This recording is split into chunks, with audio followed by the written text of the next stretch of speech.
Você desvendou Vamos lá. Flor de Lis. Flor de Lis. Cara, eu queria muito... Não passa vídeo aqui, né? Eu sei, mas assim... Não. Vejam esse vídeo no meu canal. Flor de Lis, quando eu fiz o... Pra quem não tá familiarizado, Flor de Lis, ela surgiu em reportagens na época, né? Isso foi, acho que 2000, lá nos idos de 2018, 19, eu não vou lembrar agora quando é que foi. Também não. Enfim, e ela surge na TV porque o marido dela, pastor Anderson, Isso. ele aparece, ele é baleado, recebe mais de 20 disparos, quando eles estão chegando em casa depois de um passeio que eles fizeram.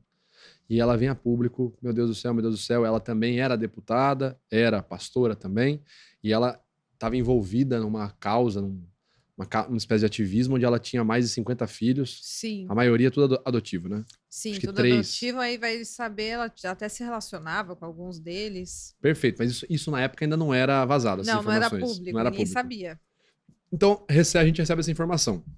Uma pastora, serva de Deus, deputada, uma mulher que tira as crianças do mundo do crime e bota na sua casa, mãe adotiva de mais de 50 crianças, e o seu marido morre baleado quando eles estão chegando em casa. Oh, meu Deus. Ela vem com essa narrativa. Eu lembro que eu vi o vídeo dela e um negócio me chamou muita atenção, que foi o Domingos Meirelles foi entrevistar ela e ele fez uma pergunta muito pontual. Como a senhora está se sentindo hoje, 2 dias após a morte do seu marido? E ela faz isso aqui. Olha, dizem que o tempo melhora as coisas, mas não está sendo essa a minha reação.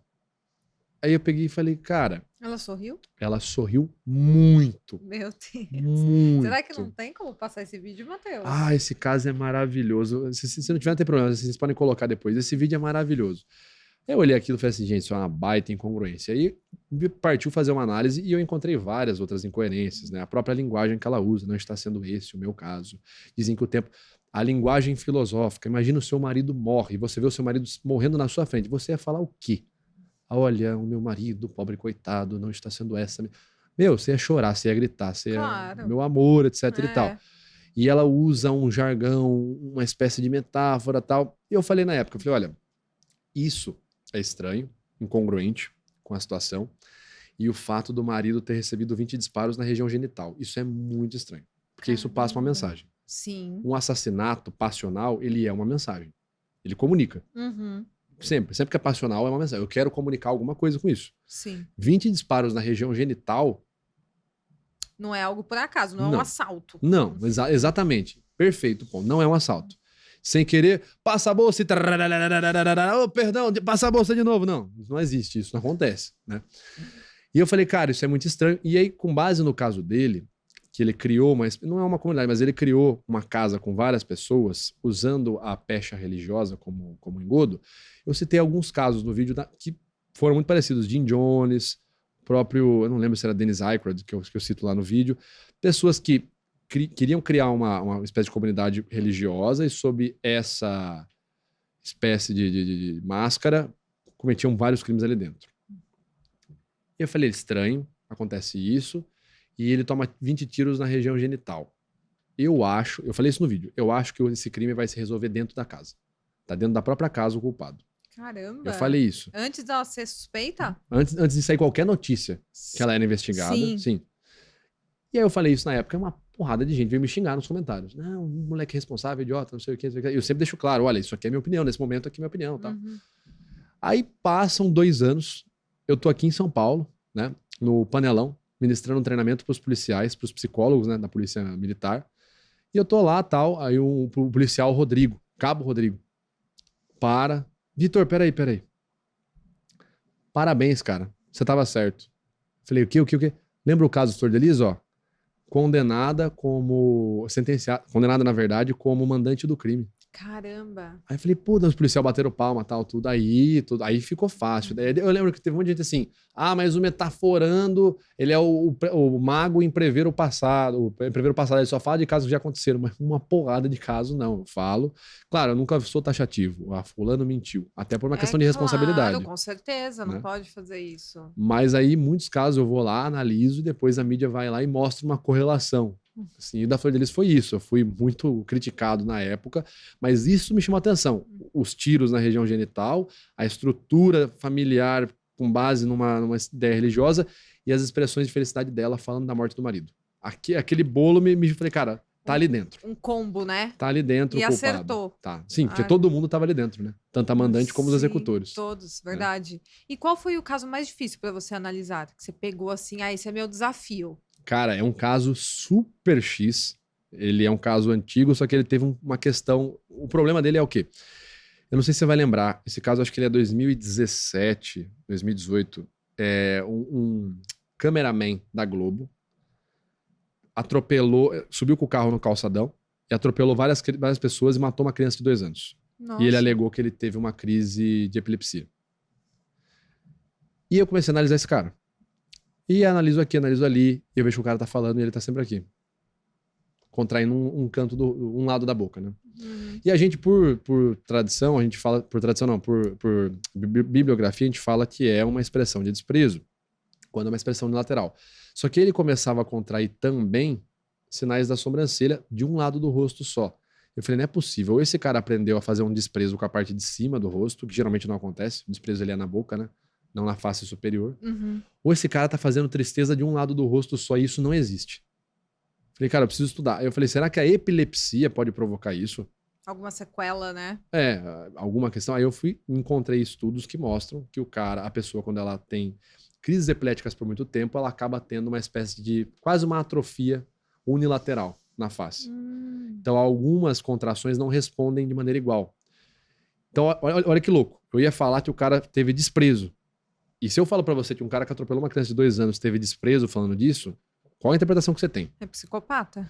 Só que, na verdade, era tudo tristeza genuína, só que por uma questão orgânica ele não conseguia contrair o outro lado do rosto. Orgânica dele, na condição de doente. Então ele tava dizendo a verdade. Sim. Foi crise epilética mesmo. Caramba. Esse foi o caso mais difícil, né? Porque, mais técnico também, porque você tem que estudar uma doença para você saber. Porque a epilepsia é isso, são vários choques que você tem pelo corpo e quando você tem uma musculatura sob muito efeito de choque, ela pode ficar atordoada, adormecida e parar de responder de maneira igual. Sim. E no caso dele, que era epilético constante, tinha crises constantes, foi isso que aconteceu. Então esse eu quase fiz uma baita injustiça com o sujeito, eu voltei e falei, não é possível, isso aqui tá estranho, cara. Eu nunca vi ninguém fazer tristeza de um lado do rosto. Sim. Ou ele aprendeu a fazer desprezo de um jeito diferente, ou eu tô errado. Sim. Entendeu? Olha que responsabilidade que tem que ter, né? Pô, pra divulgar qualquer informação no YouTube. O pessoal pensa que é fácil, Sim, não é não colocar sua cara lá, ainda mais abordando casos criminais ou então... Sim, é uma pessoa, eu vou lá, falo, cometo uma injustiça aí. Exatamente, é complicado. Tem alguma análise que você se arrepende de ter feito? Ah, não deveria ter feito essa análise. Tem uma análise... Eu não me arrependo de ter feito, me arrependo de não ter me comunicado melhor nela. Faria diferente. Faria a mesma análise, comunicaria diferente. Certo. Teria a mesma conclusão que eu tive. Certo. Só comunicaria diferente. Que foi a análise do Whindersson Nunes, quando ele... Foi em uma das vezes que ele teve uma crise de depressão, porque ele teve várias ao longo dos anos, né? Sim, verdade. Se internou recentemente. E do jeito que eu falei ali no vídeo, é possível ter a interpretação de que ele teria...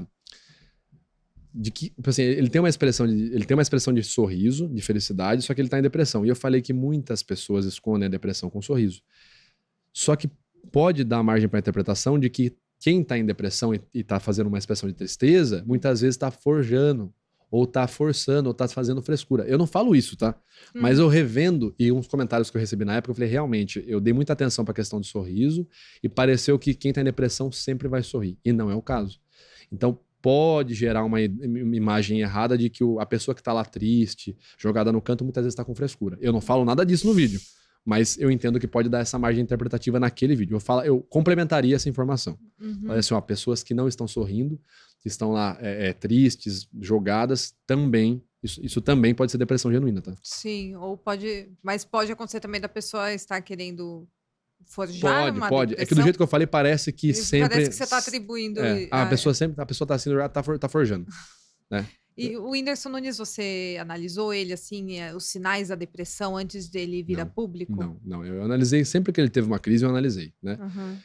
É que o Whindersson, além da linguagem corporal, você vê todo o histórico de vida dele, né?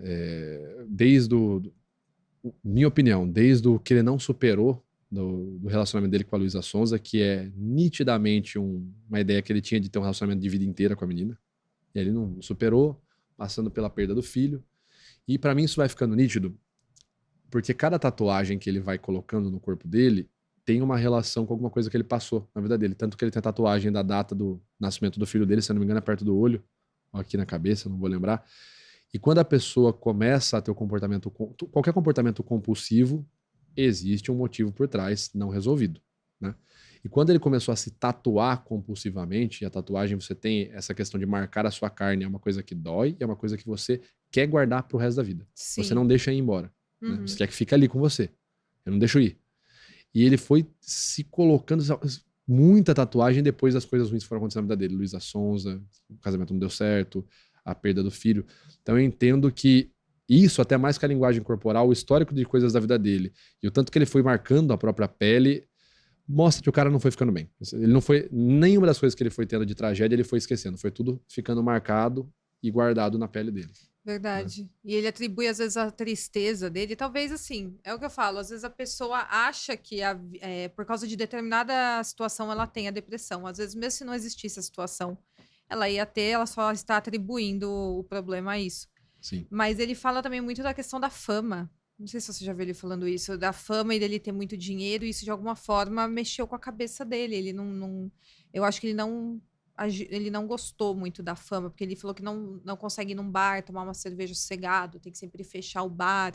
E aí ele não quer precisar fechar o bar, ele quer agir como uma pessoa normal, sentar no bar e tomar uma cerveja. Ele não consegue. Sim. Mas é isso, né? E aí você vê os sinais dele ele não tem uma constância, né, o Whindersson Nunes, você percebe isso? Ele começa uma carreira musical. Ele começa a aí comédia, ele começa o boxe. aí ele vai pra música, aí ele vai pro boxe. Parece que ele tá sempre buscando alguma coisa que ele não consegue encontrar. Quem sou eu, né? Que personagem que eu sou? Eu sou o lutador, eu sou o músico, eu sou o comediante? Até às vezes nos casamentos dele, né? Ele casou com uma, ele terminou. Dizem que ele que pediu divórcio pra Luísa Sonza. Sim. Ele talvez não tenha conseguido se encontrar nesse relacionamento, teve problemas com drogas também. Da Maria, acho que Maria Lina, o nome dela, teve também, tentou ter o filho, não conseguiu, se desconectou também, terminou o relacionamento. Você vê que nunca tem constância em nada, né? O Whindersson,